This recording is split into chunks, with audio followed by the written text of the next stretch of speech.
Ethan Bennett had always thought of his grandfather's mountain cabin as a place untouched by the world's noise. Nestled deep among towering pines, the cabin was more than just wood and stone. It was memory, heritage, and sanctuary. When his grandfather passed, the cabin became Ethan's inheritance. While some relatives saw it as an old-fashioned relic, Ethan saw it as a retreat where he could breathe again. On a crisp Friday afternoon, he drove his dusty pickup up the winding gravel road, the scent of pine needles and earth drifting in through the open window. The cabin appeared at the crest of the hill, its familiar log walls glowing amber in the last stretch of sunlight. The wide porch looked exactly as it had when he was a boy, when he used to sit with his grandfather, sipping root, beer, and listening to stories about the old days when the mountains still felt wild. Today, Ethan wasn't here for nostalgia alone. His job in the city had drained him. Endless meetings, ringing phones, and deadlines that swallowed entire weekends. He had promised himself a few quiet days to rest, fish at the lake, and read a novel he'd been carrying in his bag for months. He parked, stepped out, and stretched, letting the cool mountain air clear the stale city weight from his lungs. The cabin was waiting for him, quiet and unchanged. But as he walked toward the porch, something caught his attention. Tire tracks, fresh ones, cut into the gravel along the driveway. Ethan frowned. Few people came up this way. The tracks weren't from his truck, and they hadn't been there the last time he visited. He knelt and brushed his hand over them. The marks were wide, likely from an SUV, and recent enough that the dust hadn't settled back in. He stood slowly, scanning the tree line. Nothing but silence.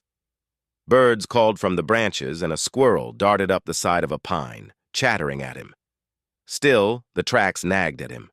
Probably just neighbors turning around, he muttered.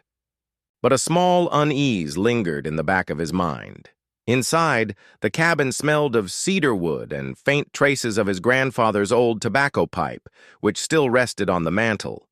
Ethan carried his duffel upstairs, opened the shutters to let the light spill in, and then returned to the porch with a cup of coffee. The evening was peaceful, the kind of peace that settled in the bones.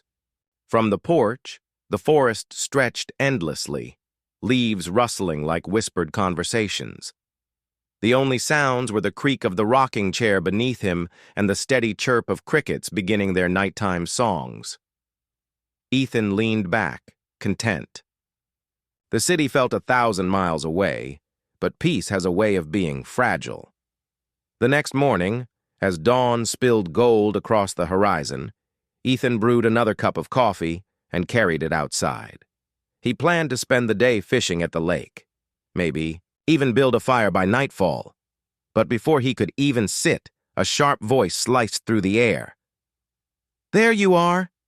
Ethan turned, startled, as a woman strode purposefully up the driveway. She was dressed in a crisp blazer far too formal for the mountains, her hair pinned back so tightly it seemed incapable of moving. In one hand, she clutched a clipboard, and in the other, a phone. It didn't take Ethan long to recognize her. Karen Whitmore, president of the Homeowners Association. She barely paused before stepping onto the porch as if she owned it. "Mr. Bennett, isn't it?" she said, her tone brisk, impatient. "I've been trying to reach you. We need to go over some details for the community event." Ethan blinked. "Community event?" "Yes," she said, tapping her clipboard. "The HOA board has approved a gathering here at your cabin this weekend. We'll be hosting about, 100 people, give or take." Ethan nearly spilled his coffee. "Excuse me? 100? Karen nodded, unfazed. "Don't worry. We'll handle most of the logistics. Food, drinks, tables, music, all covered. Your cabin is simply the perfect venue. I sent an email notice weeks ago." He set his cup down slowly. "I don't think you understand. This is my private property. You can't just—" Karen waved dismissively, as if brushing away an irrelevant detail. "Nonsense. The cabin is part of our beautiful community, and the community will benefit from it. That's what the HOA is all about, sharing resources. Besides, you weren't even using it until now, were you? Ethan stared at her, a mix of disbelief and irritation stirring in his chest. Whether I was using it or not, that doesn't mean anyone else can. This isn't a clubhouse. It's my home. Karen tilted her head, her smile tight. You'll see how wonderful this is. People are going to love it here. It reflects so well on our neighborhood. Honestly, you should be thanking me for the idea. Before Ethan could respond, her phone buzzed. She glanced at it, muttered something about confirming the caterer, and marched back down the driveway, without so much as a goodbye. Ethan stood on the porch, gripping the railing, watching her disappear around the bend. His grandfather's words echoed faintly in his mind. This cabin is for family, Ethan. Protect it. Always. The peace he'd longed for was slipping through his fingers, replaced by the uneasy knowledge that Karen Whitmore wasn't just talking. She was planning something big, and she intended to use his cabin as if it were her own, and Ethan knew deep down that this was only the beginning. The morning sun rose higher over the mountains, burning away the mist that lingered in the valleys. Ethan tried to shake off the unsettled feeling Karen had left him with.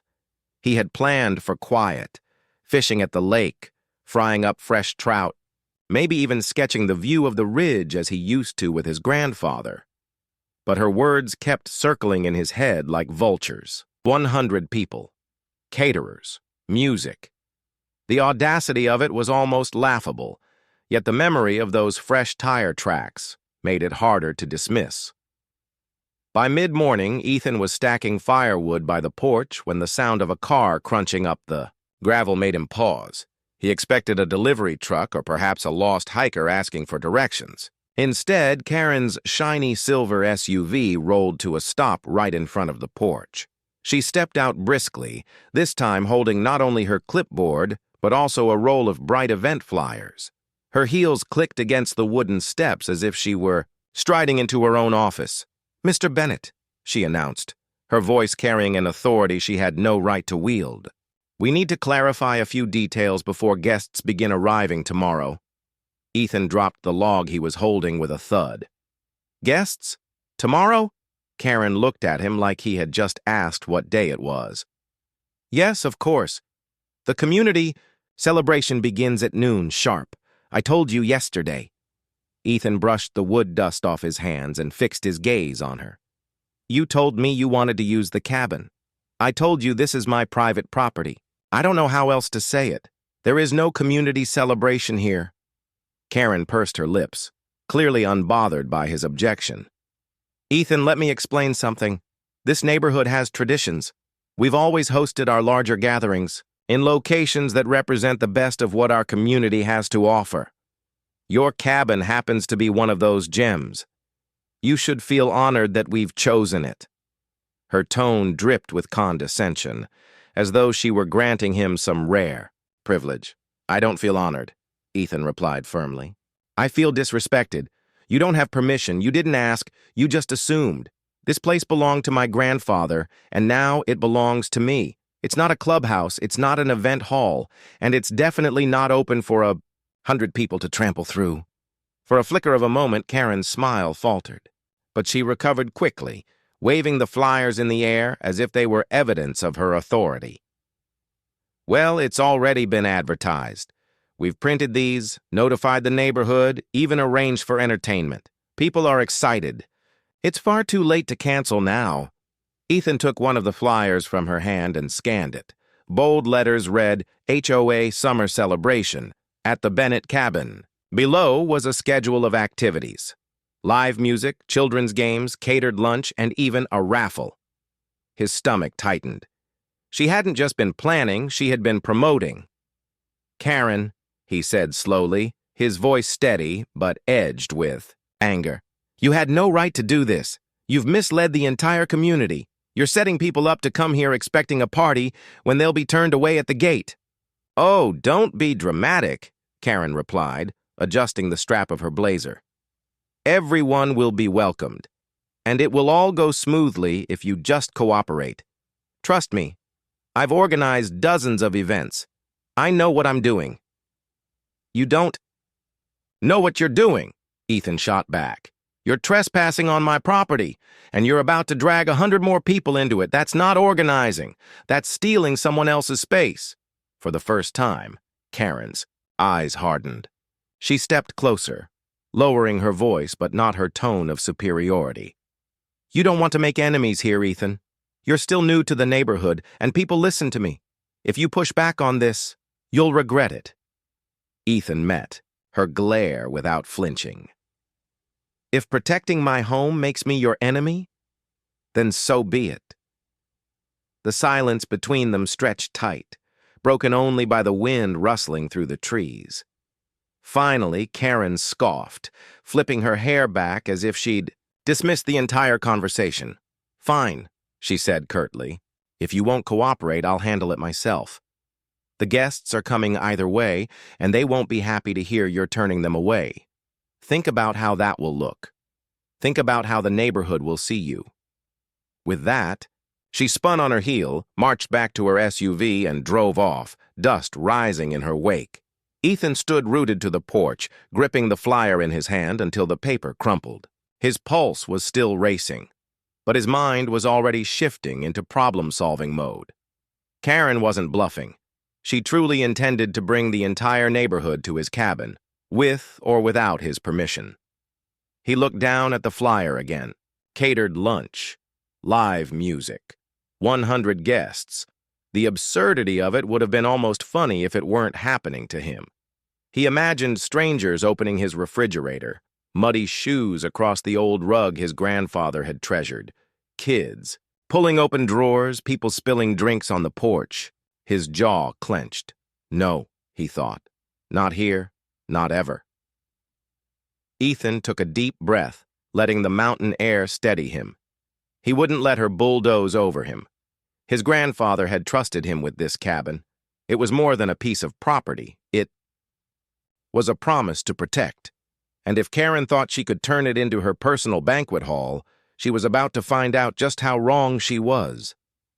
By late morning the next day, Ethan was already on edge.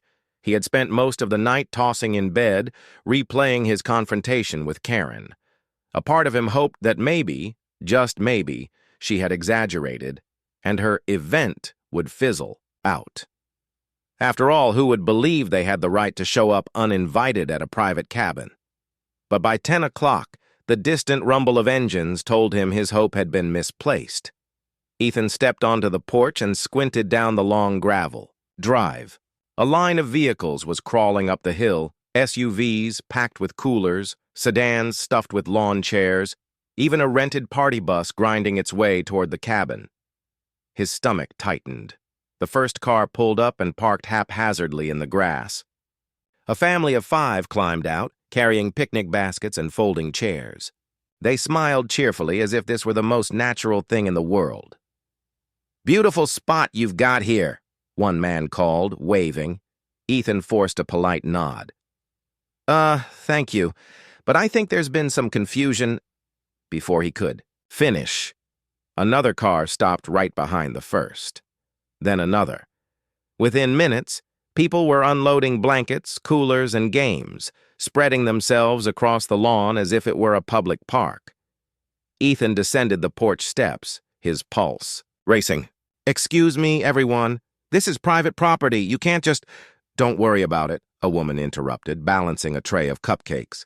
"Karen said it's all set up. She told us you were hosting the community today." Ethan's jaw tightened. Karen. Of course, more cars pulled in, filling every patch of grass, some even parking crookedly against the trees.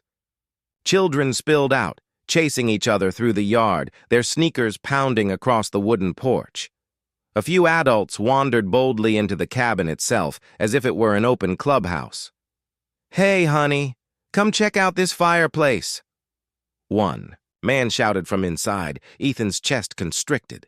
His grandfather's rug, the one he had carefully cleaned last night, was now covered in footprints. Someone had already set a soda can on the arm of the old leather chair that had been his grandfather's favorite. "Stop! You can't just go in there!" Ethan rushed forward, his voice sharp with panic. But the chaos swallowed his words. Music erupted from a portable speaker. Laughter, chatter, and the clink of bottles filled the air. And then, like a queen arriving at her coronation, Karen appeared. She stepped out of her SUV, dressed in a bright floral jacket and a wide-brimmed hat. Clipboard in hand, she beamed at the crowd like a politician at a rally. "Welcome, everyone," she called, raising her arms. "Isn't this just perfect? The Bennett cabin, a true jewel of our community." The crowd cheered. Ethan stormed toward her. "Karen, what on earth do you think you're doing?" She gave him a dazzling smile, the kind that didn't reach her eyes. "Relax, Ethan. Everything is under control. Look at everyone. They're having a wonderful time. They're trespassing," he snapped. "This is my home. You had no right." "Oh, don't be so dramatic," she cut him off smoothly. "Think of it as community spirit. Everyone needed this.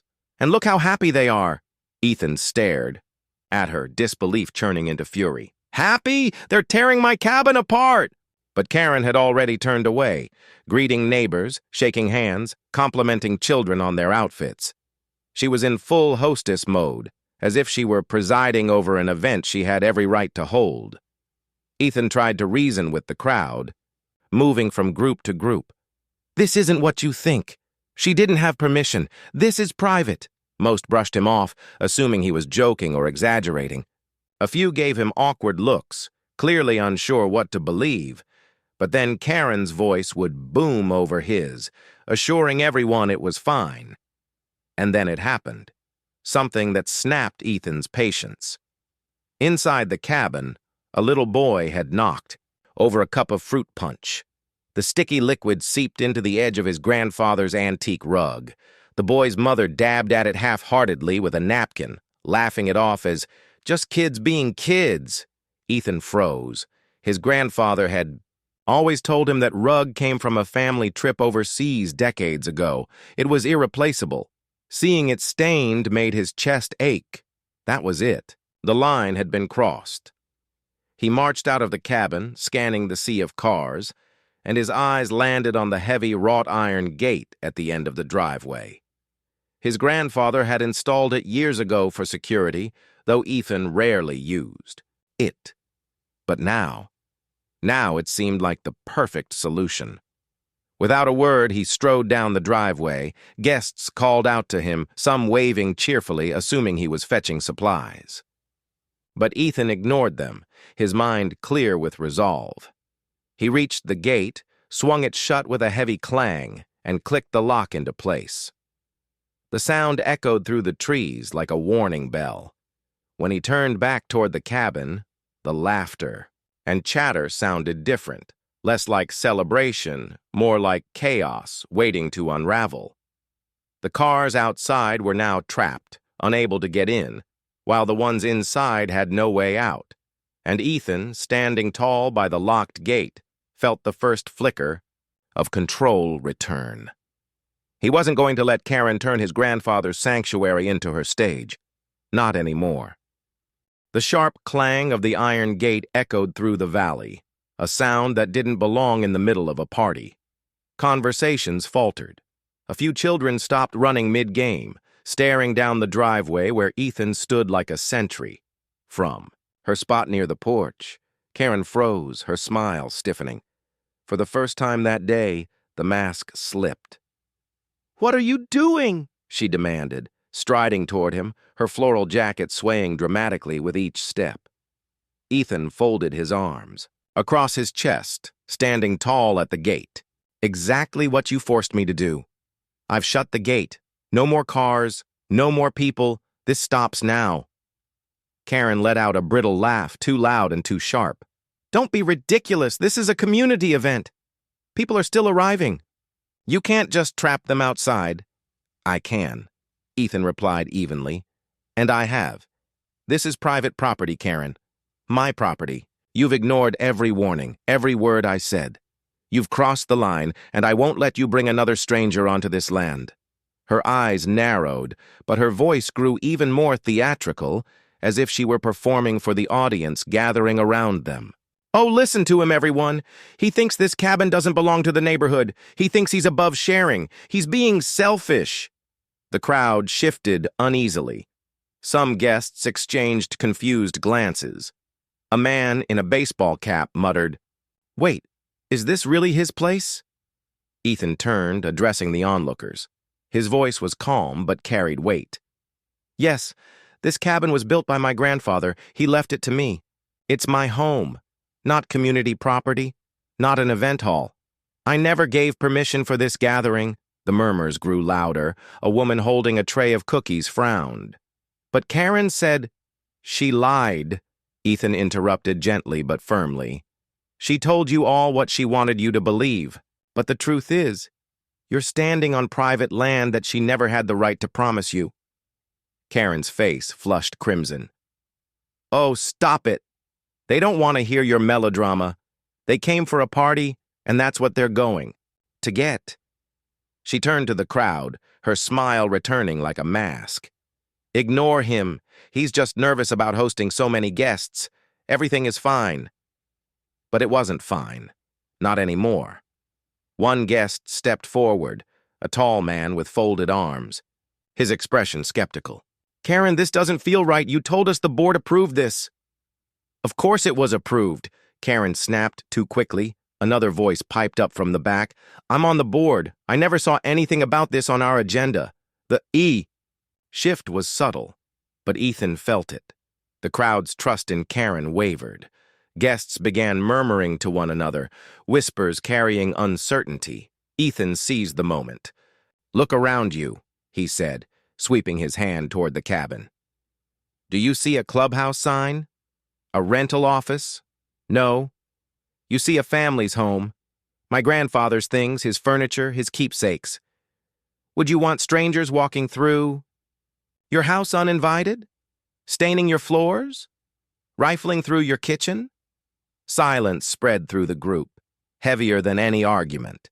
Some lowered their eyes, suddenly ashamed. Karen, sensing the tide turning, raised her voice, shrill now. "Don't let him guilt you. This place is nothing without the community. He owes us this. His grandfather owed us this." That was the final straw. Ethan stepped forward, closing the distance between them. His voice was calm, steady, and unshakable. "My grandfather owed you nothing. He built this cabin with his own hands. He welcomed neighbors as friends, not because he had to, but because he chose to. And I'll do the same, on my terms. But what you've done today, marching in, claiming ownership, misleading everyone, that ends here." Karen sputtered, her hands tightening on her clipboard. You can't just lock people in like prisoners." "I haven't locked them in," Ethan said, holding up the heavy gate key for everyone to see. "The gate is closed to keep more people from invading what's mine. If you want to leave, you'll leave. If you want to stay, you'll stay and listen to the truth. But this party, your party, is over." The crowd erupted in low murmurs. Some guests began packing up their chairs and coolers quietly, avoiding Karen's eyes. Parents called to their children, gathering them close. Karen's control was slipping, and she knew it. Her voice grew shriller, her composure cracking. "You'll regret this, Ethan Bennett. You'll regret humiliating me like this in front of everyone." Ethan didn't raise his voice. He didn't need to. "The only one humiliating you, Karen, is you." Her face twisted, red blotches climbing her neck. She spun on her heel, storming, back toward the porch, barking orders at the few guests who still lingered. But the crowd no longer followed her lead. They were already moving, filing toward the gate, muttering apologies to Ethan as they passed. Ethan stood by, steady and silent, unlocking the gate one car at a time, letting people leave in an orderly stream. Every thank you, every sheepish look was a small victory. Karen was the last to remain, her SUV parked stubbornly near the cabin. She lingered on the porch, glaring daggers at him, as if sheer force of will could undo what had just unfolded. Finally, with a huff, she climbed into her vehicle, slamming the door so hard it rattled. As she rolled past him, she lowered the window just enough to hiss, This isn't over. Ethan met her gaze steadily. No, Karen. For you, it is. The SUV sped off, gravel spraying into the air, and for the first time since her intrusion began, Ethan felt the heavy weight in his chest loosen. The line had been drawn. The battle was far from finished, but he had reclaimed his ground. By the time Ethan had opened the gate to let the first few cars out, the noise of engines carried from the road below. More guests were arriving, their vehicles winding up the gravel driveway, only to find themselves stuck behind a line of cars, waiting to leave. The once peaceful mountain road transformed into a jam of honking horns, frustrated shouts, and confused neighbors craning their necks out of windows. Dust clouds billowed into the air as drivers leaned impatiently on their steering wheels. "What's going on? Why's the gate closed?" someone called out from a minivan packed with balloons. "Karen told us this was the venue." Another voice shouted. Ethan stood calmly by the gate, arms folded, the key dangling from a lanyard around his neck. "There is no venue here. This is my home. She had no right to invite you." The message rippled through the waiting cars like wildfire. Some rolled up their windows embarrassed. Others grew angry, not at Ethan, but at the woman who had lured them here under false pretenses. Inside the property, guests who hadn't yet packed up their belongings started realizing the same thing. The atmosphere shifted from cheerful chatter to uneasy murmurs. A few children whined to go home. Adults, once eager for festivities, now muttered complaints as they folded lawn chairs and loaded coolers back into cars. Karen, however, wasn't ready to surrender her spotlight. She marched toward the gate, her floral jacket fluttering like a battle flag. "This is ridiculous," she snapped, loud enough for both groups, those leaving and those still arriving, to hear. "He's twisting the truth. He's making this harder than it has to be." A man in a baseball cap leaned out of his truck window. "Karen, you said this was approved by the HOA board." "It was," she snapped back, her voice cracking slightly. "I sent out emails. I organized everything. I even hired caterers." "Emails don't mean approval," another woman said flatly, stepping out of her sedan. "And I didn't see anything about this in the HOA newsletter." The tension thickened like storm clouds gathering over the mountain, guests still trapped inside. The property turned toward Ethan for clarity. He raised his voice just enough to carry over the noise. "Everyone, listen. This cabin belonged to my grandfather. He left it to me. It's private property. Never once has it been offered as a community venue. Karen misled you. I'm sorry you were dragged into this mess, but this event is over. You're free to leave once I open the gate. All I ask is that you respect this place the way you'd want your own home respected." For a moment, silence blanketed the crowd. Then, one by one, people nodded. "He's right," a woman said, softly hugging her daughter's hand. "This isn't what I signed up for." A man unloading a cooler shoved it back into his car. "I want my $20 back, Karen. You said it was a community fundraiser." Heads turned, murmurs spread like fire through dry grass. "Wait, you collected money?" someone else demanded. Karen's face flushed crimson. "It was just a suggested donation," she said quickly, waving her hands. "For supplies, for entertainment. That's how these events are done." "No, that's how you do things," muttered the man in the baseball cap. "And I've had enough of it." Frustration boiled over. Several guests crowded around Karen, demanding refunds, demanding explanations. Children whined louder, tugging on parents' sleeves, eager to leave. Ethan stood silently by the gate, letting the chaos play itself out. He didn't need to shout anymore. The truth was spreading without him. Karen's composure fractured. She raised her voice, shrill and desperate. "Don't listen to him. He's manipulating you. He wants to make me look bad." But the crowd wasn't buying it. One older gentleman, usually quiet at HOA meetings, finally spoke up.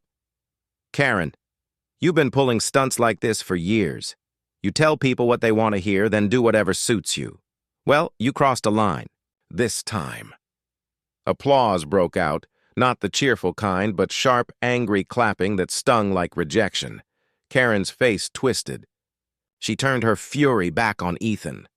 You think you've won? All you've done is make enemies, young man. The board will hear about this. You'll regret humiliating me. Ethan met her glare with steady calm. The only person who humiliated you today is yourself. The words hung in the air like a gavel striking wood. Defeated murmurs surrounded her. Neighbors shook their heads, climbing into their cars, eager to get away from the spectacle. Ethan unlocked the gate, swinging it wide. Cars began filing out, their engines rumbling down the mountain road. As each passed, neighbors avoided Karen's eye, some muttering apologies to Ethan, others simply shaking their heads in disgust. Karen tried one last time to rally her supporters, raising her voice over the growl of engines. Don't leave! Don't let him ruin this for us! But no one stayed. Soon the lawn was empty, except for a few trampled blankets, paper cups rolling in the breeze, and Karen's lone SUV. She lingered. By the porch, arms crossed tightly, jaw clenched, Ethan remained at the gate, tall and unyielding. He wasn't going to let her slink away without facing what she had done. The last car disappeared down the road, leaving silence in its wake. Karen stood rooted, glaring at him, until finally she stomped to her SUV. She yanked the door open, slammed it shut, and rolled down the window just far enough to hiss, "This isn't over." Ethan leaned down slightly, his voice calm but cutting. "For you, Karen, it is." With a screech of tires, she sped off, dust rising into the mountain air, and then, at last, the cabin was quiet again. Ethan exhaled slowly, the tension leaving his body. The yard was a mess. The rug inside was stained, but he had protected the cabin. His grandfather's words echoed in his mind. Protect it. Always. And he had. The mountain air hung still after the last car disappeared down the gravel road, leaving only silence, broken paper cups, and the faint echo of tire tracks. For Ethan, it was the first moment of peace since the invasion had begun. But it wasn't over, not yet. Karen's silver SUV still sat parked near the porch, its polished surface catching the sunlight like a mirror. She hadn't driven away with the others. Instead, she had stormed out of the driver's seat and now stood with her arms crossed, her eyes locked on Ethan. Her face was stiff with fury, but beneath it, he could see the cracks, the desperation of someone who had just lost the crowd she had relied on for years. "You think you've embarrassed me?" she spat, her voice sharp as broken glass. "But all you've done is made yourself look like a selfish recluse. This cabin was supposed to bring the community together. You've ruined everything." Ethan didn't flinch. He stood on the porch, leaning against one of the sturdy beams his grandfather had once sanded smooth. "No, Karen, you ruined it. You lied to everyone. You turned my home into a stage for your ego, and today, people saw the truth." Her jaw clenched. They saw a man unwilling to share. They saw arrogance. They saw boundaries, Ethan corrected firmly. They saw someone standing up to entitlement, and they saw you for who you really are. As if on cue, another car pulled into the driveway, a late arrival. The vehicle stopped short, confused by the abandoned folding chairs and scattered trash. Out stepped a young couple carrying a fruit platter, their expressions bright until they noticed the empty lawn. Are we late?" the woman asked hesitantly. Karen's face brightened instantly, her politician's smile snapping back into place. She rushed toward them, arms wide. "Not at all. You're right on time. We've just had a temporary interruption." But before she could spin her tale, Ethan raised his voice. "The party's over. Karen lied. This was never approved. She tricked you, just like she tricked everyone else." The couple froze, eyes darting between the two of them. Karen laughed, nervously, a brittle sound. "Don't listen to him. He's bitter and..." Karen charged people money to attend this so-called community event, Ethan said, his voice carrying.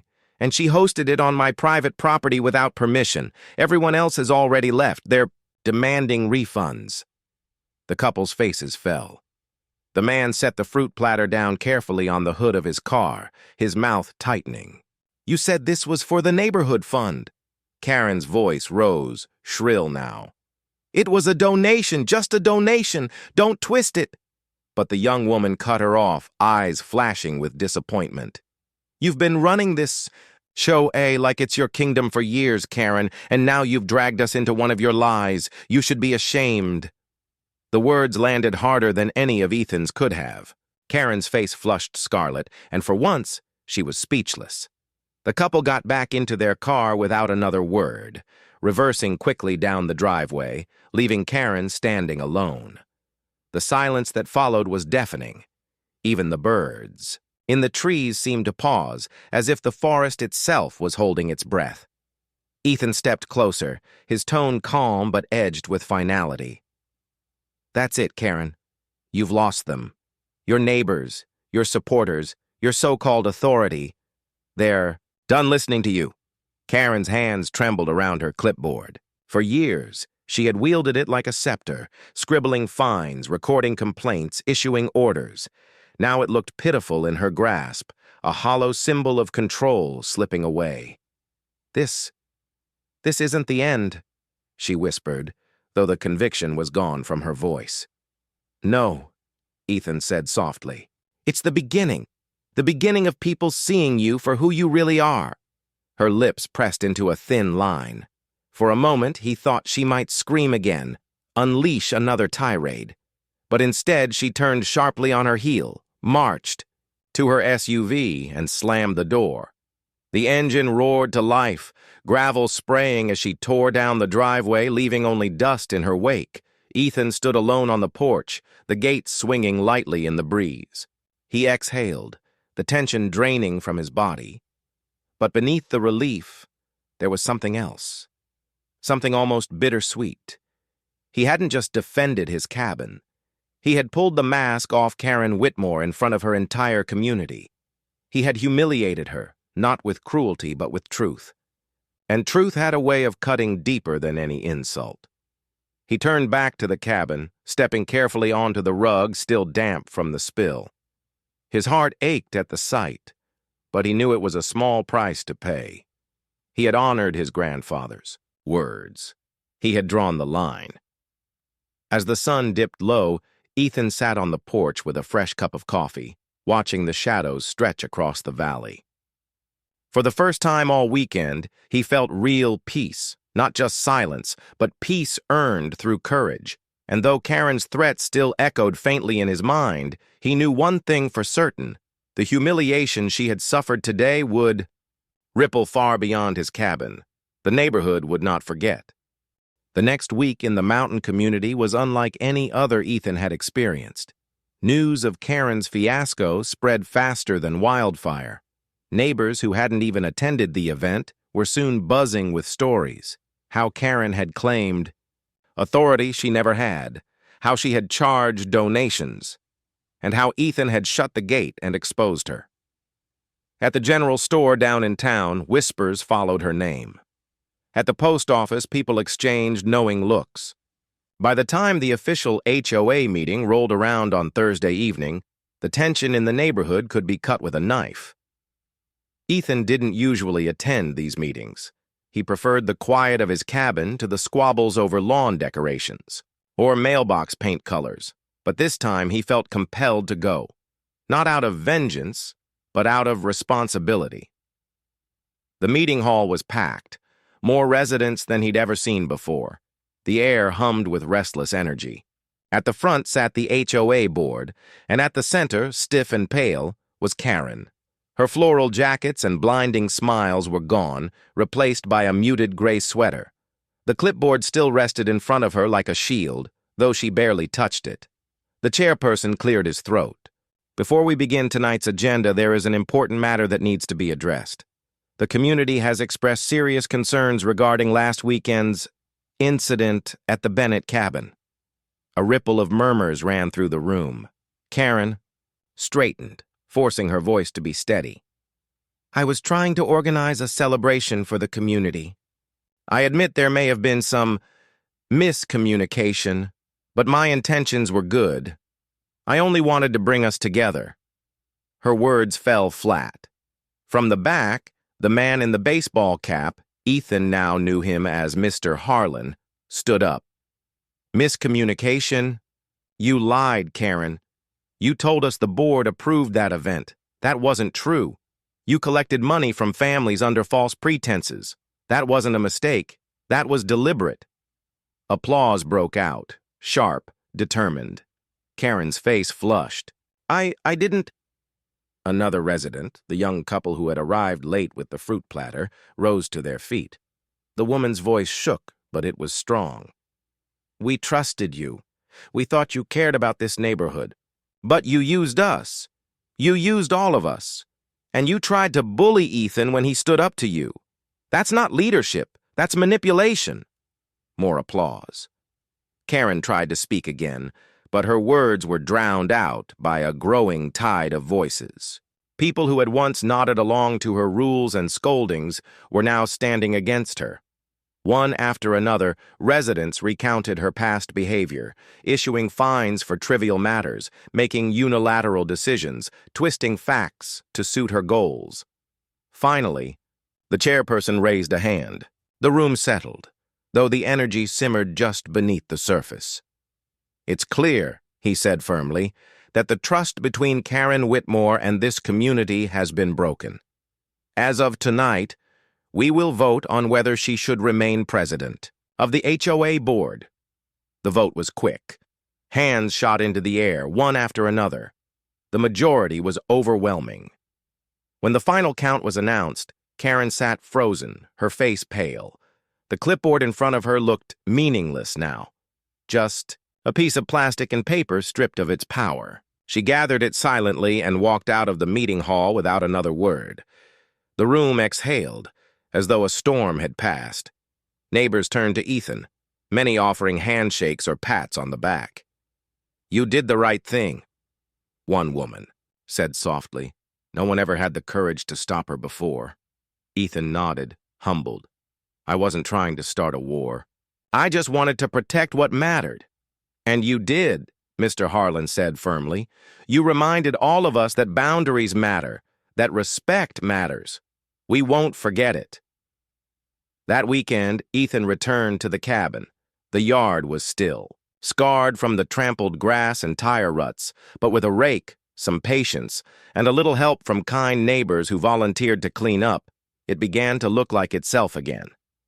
Inside, he carefully scrubbed at the stain on his grandfather's rug. The mark would never disappear completely, but it was faint now, less of a wound, more of a scar. And maybe that was fitting. The cabin, like himself, had endured intrusion and disrespect, but it had also stood strong. That evening, as the sun dipped behind the pines, Ethan sat on the porch with a fresh cup of coffee.